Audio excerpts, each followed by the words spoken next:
बताएं, कल आप काट रहे थे, आज हम लोग उसकी संख्या को बढ़ाएंगे। ये सब आप पुनर्योगे डीएनए के साधन पढ़ रहे हैं।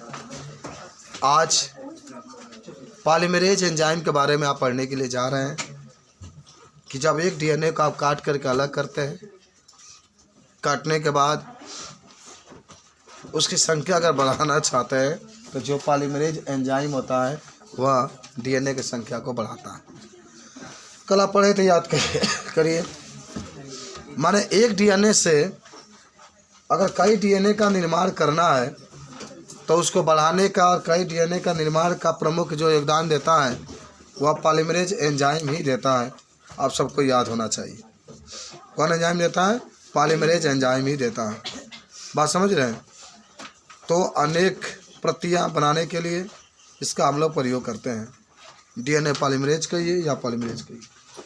एक डीएनए काट के लेकर आए, उसको अंदर डाल दिए, लेकिन चाहते हैं कि खूब अधिक डीएनए बने, तो इसके लिए डीएनए पॉलीमरेज एंजाइम का प्रयोग किया जाता है।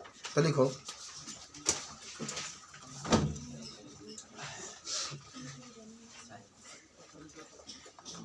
इस एंजाइम का डीएनए टेम्पलेट पर या इस एंजाइम के द्वारा लिखे, इस एंजाइम के द्वारा डीएनए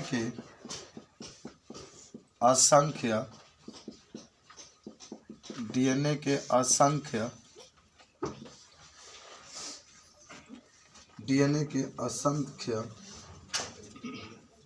प्रतियां बनाई जाती है। प्रतियां का मतलब होता है भाग। अनेक प्रतियां बनाई जाती है, अर्थात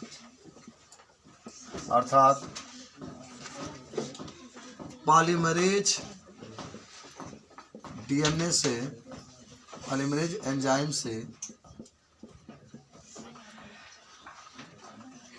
से बहुत अधिक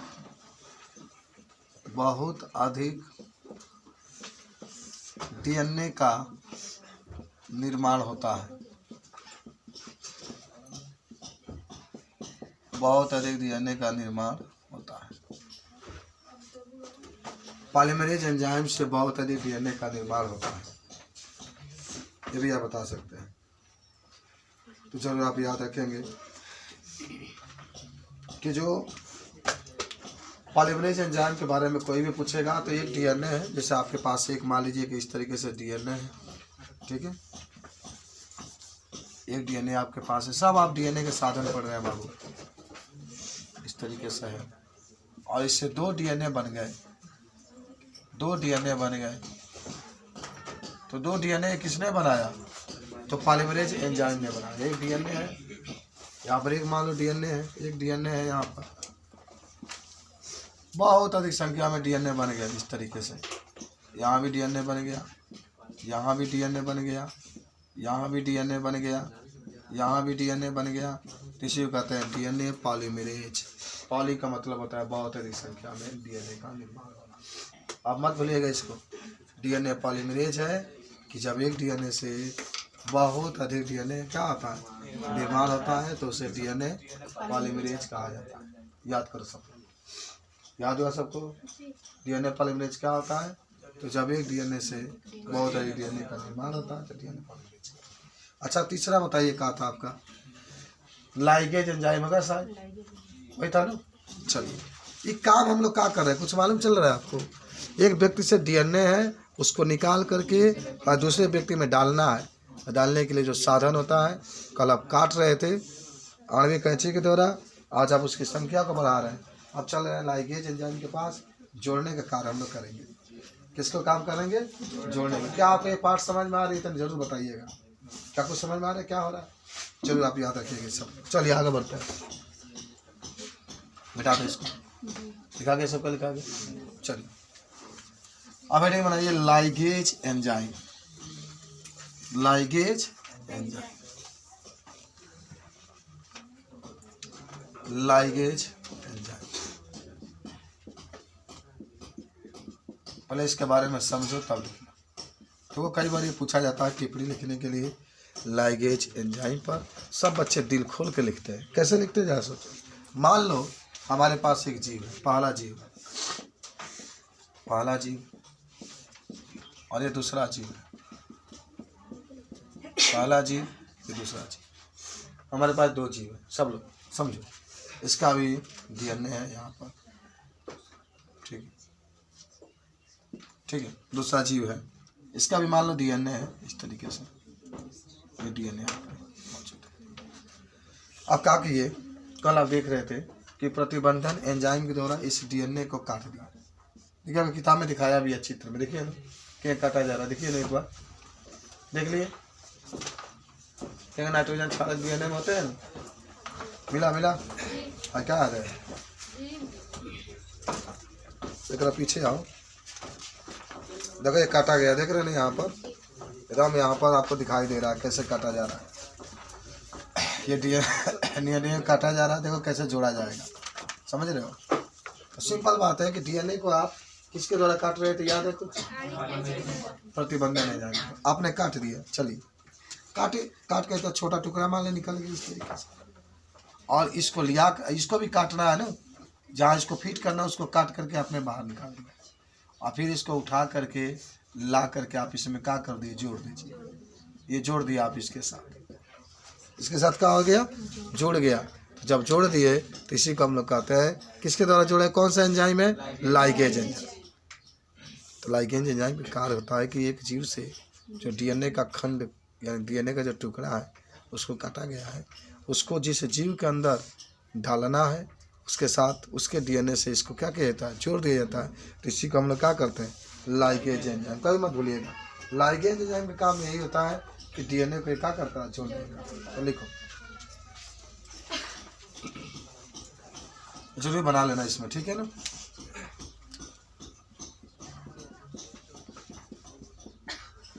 लिखो, जब एक डीएनए से कुछ खंड को काट कर दूसरे के साथ या दूसरे जीव के डीएनए के साथ जब जोड़ा जाता है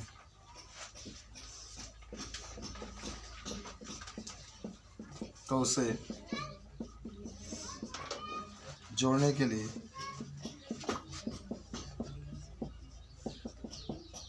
लाइगेज एंजाइम का प्रयोग करते हैं। सबको याद होना चाहिए, बहुत सिंपल तरीका है यार। लाइगेज एंजाइम का प्रयोग करते हैं।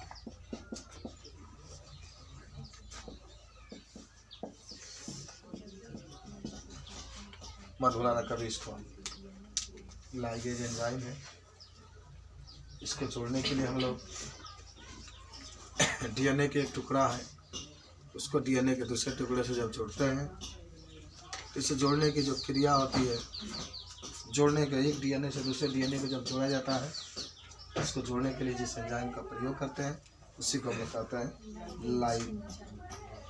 Ligase enzyme. देख लो क्या क्या पढ़ रहे हैं, पहले तो पॉलीमरेज एंजाइम पढ़े, लाइगेज एंजाइम पढ़े, तो समझ में आया क्या होता है लाइगेज एंजाइम। कहा डीएनए बदले के बाद किसी दूसरे जीव के डीएनए को आपके साथ लगाना है तो उसको जोड़ देगा, जोड़ने का काम करता है लाइगेज। याद हुआ सबको? अच्छा चलो अब चौथा हेडिंग का बनाए थे, फटाफट बोलो। वाह, क्या होता है वाह? आप लेटर लिखते हैं, लेटर कहते ले जाओ हमारे मम्मी को दे देना, कह देना कि हमें बेवफा हो गया, तुम्हारे पास नहीं है क्योंकि तुम्हारे जैसे नया मम्मी मिल गई, हम लेके जाते हैं दिल्ली। तो लेटर लिया कर दिया वो क्या होता है, वाह होता है। क्या होगा, वाह। जैसे कल हम वाह के कार्य कर रहे थे, फोन आया, कल बच्चों की छुट्टी है, तो मैंने बताया आपको, संदेश दिया, तो मैं क्या होगा, बाहर। आप क्या कर रहे थे, रिसीवर। अच्छा डायरेक्टली ये जा नहीं पाएगा, आज संवाहक या वाहक की बात होगी। अभी डीएनए को जो लेकर के जाएगा, संदेश को लेकर के जाएगा, आपको हम बता दें पहले तनी इसके बारे में। इसको क्लोनिंग वाहक भी कहा जाता है, जिससे डीएनए अणु में, सुनना ध्यान से पहले, जिस डीएनए अणु में वांछित जीन को जोड़ते हैं, वांछित माने जो आप चाहते हैं, उस प्रकार के जीन को जोड़ते हैं तो उसे वाहक कहते हैं। वाहक में एक ही पहचान या क्लोनिंग स्थल होना चाहिए। वहाँ प्रतिबंधन एंजाइम क्रिया कर सके तथा जिससे विजातीय डीएनए को जोड़ा जा सके। और जो डीएनए को लेकर जाता है, जैसे मान लें कि आपके अंदर डीएनए को भेजना है, तो आप तमाम प्रकार के जीव का प्रयोग करते हैं। प्लाज्मोडियम का नाम सुने होंगे, प्लाज्मोडियम, अभी आप समझ जाएंगे। पुनः डीएनए तकनीक में निम्नलिखित कुछ वाहक प्रयोग किए जाते हैं। एक प्लाज्मिड होता है, प्लाज्मिड, बस इतना जानिए। वाहक का मतलब वो होता है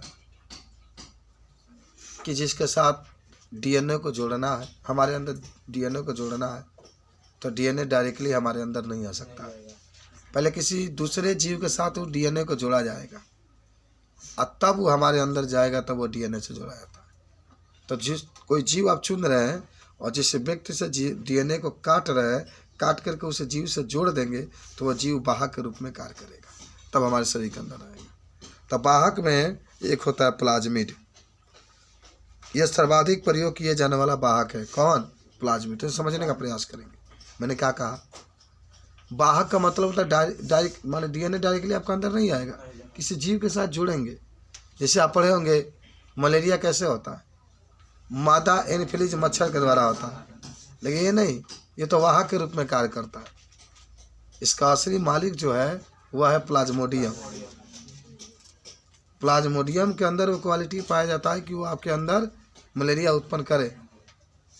लेकिन होता क्या है, वो जो प्लाज्मोडियम होता है उसके ऊपर मच्छर बैठते हैं और प्लाज्मोडियम अपना जो हानिकारक पदार्थ होता है मच्छर के अंदर डाल देता है। और वो जब मच्छर हमको काटता है तो फिर वो प्लाज्मोडियम हमारे शरीर के अंदर क्या होता है, चला जाता है। प्लाज्मोडियम का जो क्वालिटी था चला जाता है और फिर हमको क्या होता है, बीमारी हो जाती है। तो कौन में वाहक के कार्य किया? प्लाज्मोडियम किया ना, मादा एनोफिलीज मच्छर की वाहक के कार्य। मान आप खाना खाते हैं, हाइजा का नाम सुने होंगे आप। खाना खाते हैं और ठंडा खाना होता है तो मक्खी आती है, अपना ऐसे ऐसे पैर हिलाती है, जितना लैट्रिन होता है उसमें झाड़ कर चली जाती है। आप खाते, आपको बीमारी हुआ।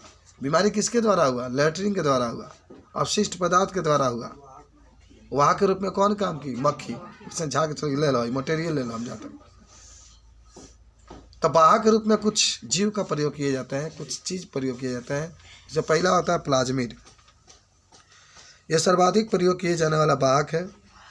इसमें प्रतिजैविकता, जैविक कारक और भारी धातुओं के लिए प्रतिरोधक जीन आदि पाए जाते हैं। इन्हें आकार में छोटा होने के कारण कोशिका से आसानी से अलग किया जा सकता है। प्लाज्मिड एक कोशिका से दूसरे कोशिका में जा सकता है। सबसे अधिक उपयोग किए जाने वाला प्लाज्मिड वाहक PBr322 है। अच्छा, आपको पी मालूम है ना, वंश को बता रहा है। आप BR किसको बता रहा है? जात को। 3 दूध जनबाहु एंजाइम के प्रकार के बता रहे, कौना ही एंजाइम से, कौना जीवाणु के एंजाइम से लाया गया। याद हुआ प्लाज्मोडियम। प्लाज्मोडियम की कहा गया। आपसे प्रश्न ये पूछा जा सकता है कि प्लाज्मोडियम को वाहक के रूप में प्रयोग क्यों करते हैं? पहले समझो, प्लाज्मोडियम का आकार छोटा होता है। अब प्लाज्मोडियम की क्वालिटी होता है किसी भी कोशिका से आप उसको बाहर निकाल सकते हैं। कोशिका से उसको बाहर निकालिए प्लाज्मोडियम को, प्लाज्मिड को, और जो डीएनए है उस डीएनए को उसमें जोड़ दीजिए, फिर किसी भी कोशिका के अंदर उसको आप डाल सकते हैं। वही कोशिका से दूसरे कोशिका में आसानी से जा सकता है। कौन जा सकता है? प्लाज्मिड। प्लाज्मिड। तो इसीलिए हम लोग वाहक के रूप में किसका प्रयोग करते हैं? प्लाज्मिड। समझो प्लाज्मिड क्या होता है? का प्लाज्मिड वाहक होता है। जगह मक्खी जो होती है लैट्रिन को एक जगह से दूसरे जगह पहुंचाने का, आसानी से पहुंचा सकती है, वही में प्लाज्मिड होता है। जिस जीव का डीएनए आपके अंदर प्रवेश कराना है, उस डीएनए को पहले प्लाज्मिड से जोड़ते हैं और तब उसको कोशिका के अंदर डाला जाता है। अब बाहर के रूप में प्लाज्मिड को क्यों चुनते हैं? उसका आकार छोटा होता है, किसी भी कोशिका से उसको अलग कर सकते हैं। अब प्लाज्मिड एक कोशिका से दूसरे कोशिका में आसानी से जा सकती है। बाहर का मतलब यही होता है। दूसरा आपका होता है बैक्टीरियोफेज। बैक्टीरियोफेज, अच्छा आपको याद है बैक्टीरियोफेज का एक और नाम बताइए? जीवाणु भोजी का नाम सुने हैं आप? वही तो है, उसको अंग्रेजी में बैक्टीरियोफेज कहते हैं। जीवाणु भोजी हिंदी शब्द है और बैक्टीरियोफेज अंग्रेजी शब्द है। अब भुलाइएगा मत इसको, जहाँ बैक्टीरियोफेज कहेगा तहाँ जीवाणु भोजी भी कह सकते हैं। बैक्टीरियोफेज माने एक प्रकार का ये वे विषाणु होते हैं जो जीवाणु को संक्रमित करते हैं। याद है आपको बताए थे ना बैक्टीरियोफेज।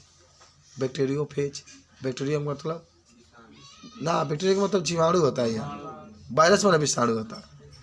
तब बैक्टीरियोफेज यानी जीवाणु भोजी। जीवाणु भोजी का मतलब जो जीवाणु के अंदर रोग उत्पन्न करते हैं, वे विषाणु जो जीवाणु के अंदर रोग उत्पन्न करते हैं, उससे हम लोग कहते हैं जीवाणु भोजी। कभी मत भुलाना इसको। अच्छा नाम से सुनो, ट्रिक लगाओ, जीवाणु भोजी। इसका मतलब होता है जो जीवाणु से अपना भोजन प्राप्त करता है, और जब भोजन प्राप्त करी तो रोग उत्पन्न करी। जैसे मानव शरीर है, हमारे अंदर जो को घुस जाए तो जो को तो भोजन मिलेगा, रक्त तो चूसेगा, लेकिन हमारे अंदर रोग उत्पन्न कर देगा। तो जीवाणु भोजी का मतलब यही होता है, जो ऐसे विषाणु जो जीवाणु को रोग उत्पन्न करते हैं। जीवाणु को भोजी का मतलब होता है उसका भक्षण करते हैं, उसको बीमारी फैलाते हैं, उसको रोग उत्पन्न करते हैं। तो सुनो, तो जो बैक्टीरियोफेज माने ये वे विषाणु होते हैं जो जीवाणु को संक्रमित करते हैं। ये क्लोनिंग बाहक के रूप में भी प्रयोग किया जाता है, जैसे लेमडाफेज बाघ तथा लेमडाथेराफेज बाघ। आपसे प्रश्न पूछा जाता है कि कौन कौन कुछ जीव का नाम बताइए जिसका प्रयोग हम लोग वाहक के रूप में करते हैं। तो पहले तो आपने प्लाज्मिड तो बताइए दिया, और दूसरा बैक्टीरियोफेज बताइए दिया जिसको जीवाणु भोजी भी कहते हैं, और तीसरा है अबरबुद्ध प्रेरक प्लाज्मिड, ट्यूमर इंड्यूसिंग प्लाज्मिड। अबरबुद्ध का अंग्रेजी में ट्यूमर कहते हैं, याद रखना, माने ट्यूमर प्रेरक प्लाज्मिड। इसका प्रयोग पादपों में क्लोनिंग बाहक के रूप में किया जाता है। और एग्रोबैक्टीरियम ट्यूमर फेरेसिस नामक जीवाणु से प्राप्त किया जाता है। एक होता है रिट्रो विषाणु, इसका प्रयोग जंतु क्लोनिंग हेतु बाहक के रूप में किया जाता है, क्योंकि ये विषाणु सामान्य जंतु कोशिका को कैंसर कोशिकाओं में रूपांतरित कर देता है। आपको याद होगा रेट्रो विषाणु, अगर हमने के चाहते हैं कि अपना अंदर कैंसर रोग उत्पन्न कर लीजा, कोई तो चाहता नहीं है, लेकिन मान इच्छा बा, आशीष की ये इच्छा बा कि हमारे अंदर कैंसर तो नहीं होकर तो देखी हम रिसर्च करी सचमुच में कैंसर होता है तो क्या होता है, तो रिट्रो वायरस ले लेना, अंदर डाल दिया, हो जाए जो तो इच्छा बतन पूरा हो जाए। जब इच्छा पूरा हो तो खुशी मिलेगी। एक होता है कास्मिड, इसका प्रयोग 45 kb लंबे डीएनए खंड को क्लोनिंग हेतु किया जाता है। एक होता है प्लाज्मिड बाघ, ये जीवाणु भोजी तथा प्लाज्मिड द्वारा निर्मित एक संयुक्त संरचना को बारे में होता है। मतलब कुल मिला जुला के बाहक का मतलब यही होता है कि हमारे शरीर में डीएनए को ले जाने का और पहुंचाने का क्या करता है। तो पहले तरह लिखो संवाहक या बाहक, लिखो संवाहक या वाहक के साथ वांछित जीन को जोड़ देते हैं, जीन को जोड़ देते हैं, वांछित जीन को जोड़ देते हैं। आगे लिखना, तथा वाहक जिस जीव के अंदर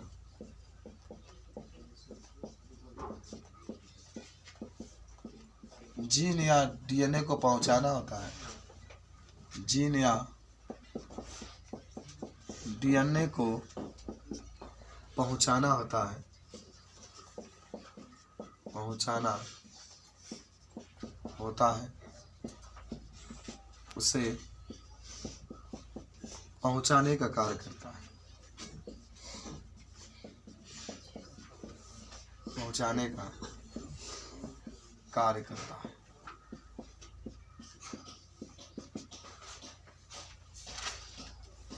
अब आइए, जरूर आप याद रखेंगे, डीएनए तकनीक में कुछ वाहक आप यहाँ पर लिख सकते हैं कि पुनर्योगज डीएनए तकनीक में कुछ प्रमुख वाहक मतलब जाने जो पहुंचाने का कार्य करता है। पहला आपका कहाँ है? प्लाज्मिड।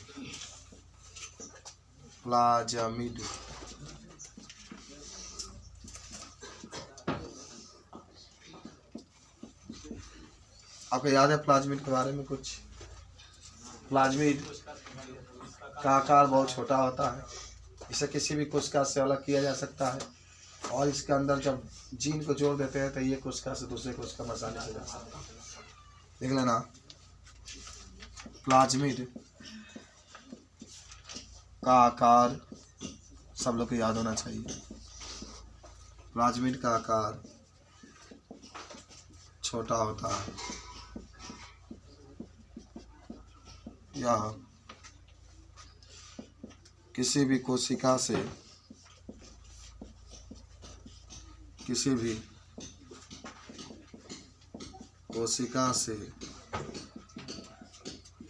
आसानी से निकाला जा सकता है।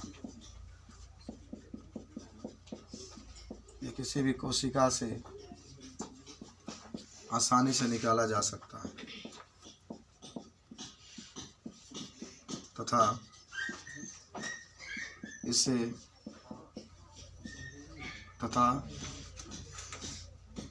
इसे जब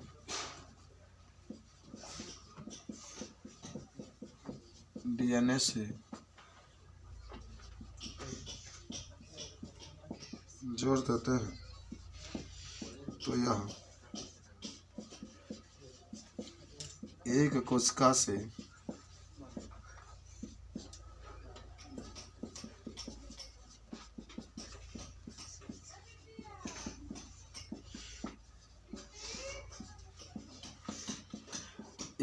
दूसरे कोशिका में आसानी से जा सकता है।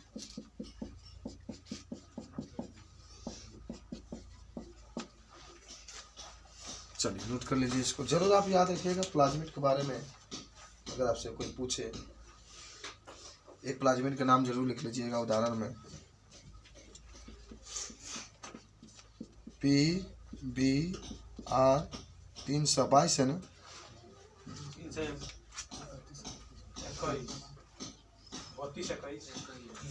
322 ठीक बा, PBr 322।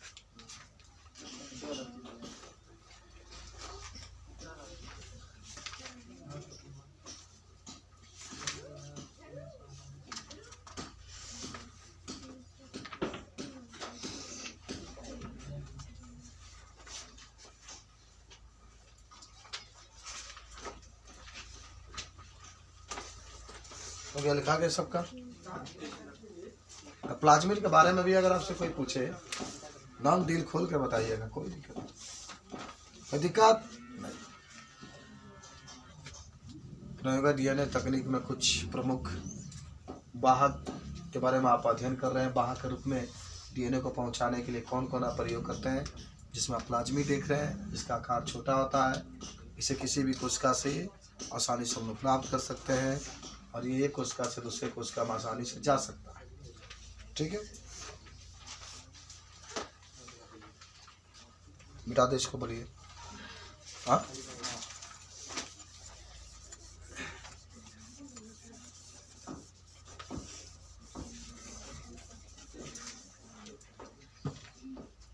आइए, दूसरा का नाम आपको याद होगा, बैक्टीरियोफेज।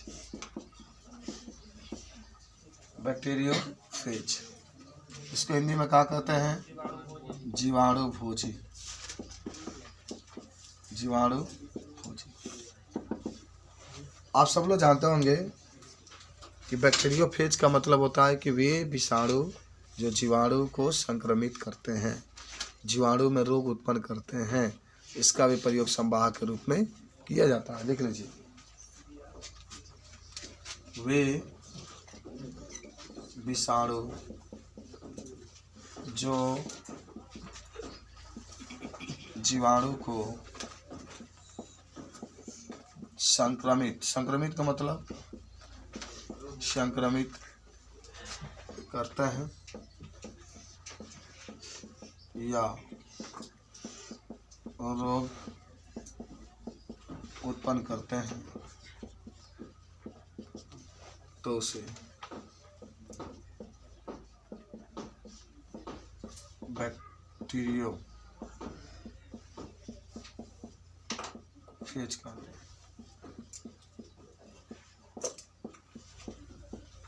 यह भी एक कोशिका से दूसरे कोशिका में आसानी से जा सकते हैं। यह भी एक कोशिका से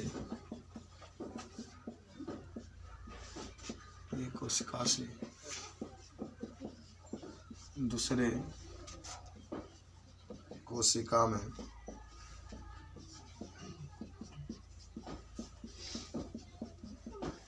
आसानी से जा सकते हैं, इसलिए इसका प्रयोग संवाहक के रूप में किया जाता है। इसलिए इसका प्रयोग संवाहक के रूप में किया जाता है।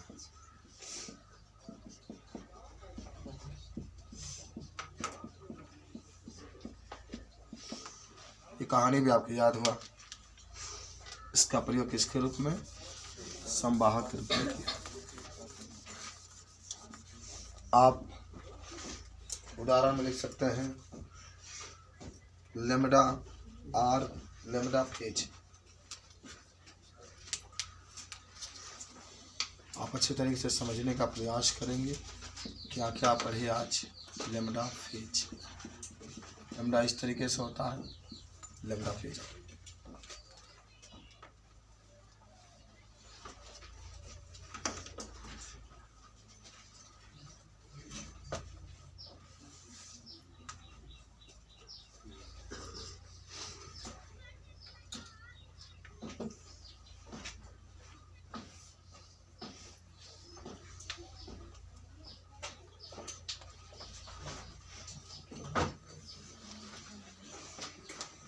लिखा गया सबका, जल्दी लिखिए तीसरा।